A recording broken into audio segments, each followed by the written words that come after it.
Өглөөний тойрог хичээлийн дараагийн алхам болох эрцээ бүртгэх сонирхолтой хэсэг эхэлж байна. Эрцээ бүртгэхийн тулд ангийн самбарыг гэртээ болон ангид гэсэн хоёр хэсэгт хуваан байрлуулсан байна. Гэртээ хэсэгт ангийн сурагчдын зураг бүхий нэрсийг байрлуулсан байна. Үйл ажиллагааны хуваарийн дагуу эрт дуудах сурагч самбарын өмнө гарч ирж ангийн сурагчдыг нэг нэгээр нь дуудана. Нэр дуудсан сурагч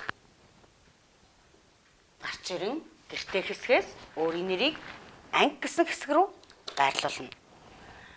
За, сурагч нэрээ байрлуулсны дараа багш хэд дэх сурагч вэ гэж асуухад сурагч соромжин тооноос сонгон өөрийн нэрийн ард тоог байрлуулна. Хэрвээ тооны утгыг ойлгоогүй байх юм бол багш туслан за халуунаа бол нэг дэх сурагч юм байна гэж өөрөө сонгон байрлуулж бас болно. Хөдөлгөөн хязгаарлагдмал хөдөлгөөний саажилтаа сурагчдаа багш нар та бүхэн жижиг самбарыг ашиглаарай.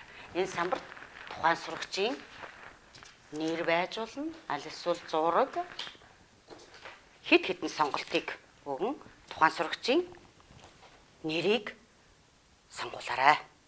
Хичээл дууссаны дараа тухайн сурагч ангид гэсэн хэсгээс өөрийн нэрийг гэртээ хэсэг рүү шилжүүлэн байрлуулна. Хариука дуудах хэний дуудах юм бэ нөхөө? За. Манайха хамтдаа дуудъя 3 Мишель байна уу? Мишель байна. Сайн байна. За Мишель хаана вэ? Нэрээ одоороо миний хүүгийн нэр хаана вэ? Мишель. Мөн үү? За сайн байна. За Мишель хэд хүүхэд вэ?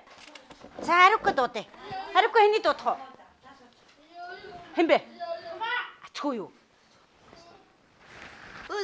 Нямд орж дуудах уу? За, алин минийх үү. За, хамтдаа дуудъя.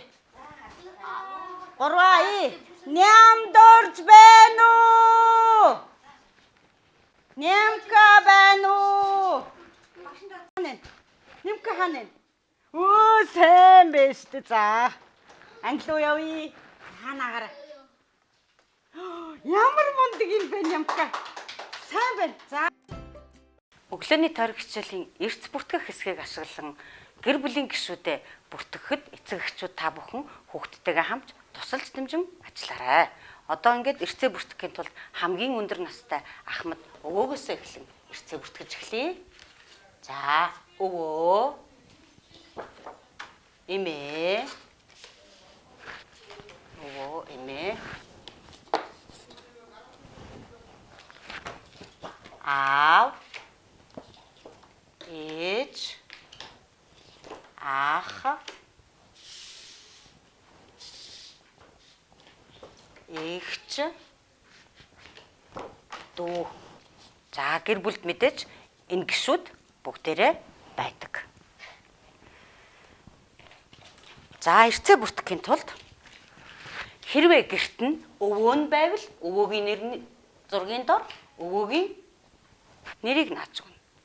Аав ажилдаа явцсан гэртээ байхгүй бол аавын нэрийг зургийнхын дор тавихгүй байх нь байна. Харин ээж гэртээ байвал ээж гэсэн зургийн дор ээжийн нэрийг байрлуулан гэр бүлийн гишүүдэд энэ мэтчлэнгээр бүртгэж бас болох нэ.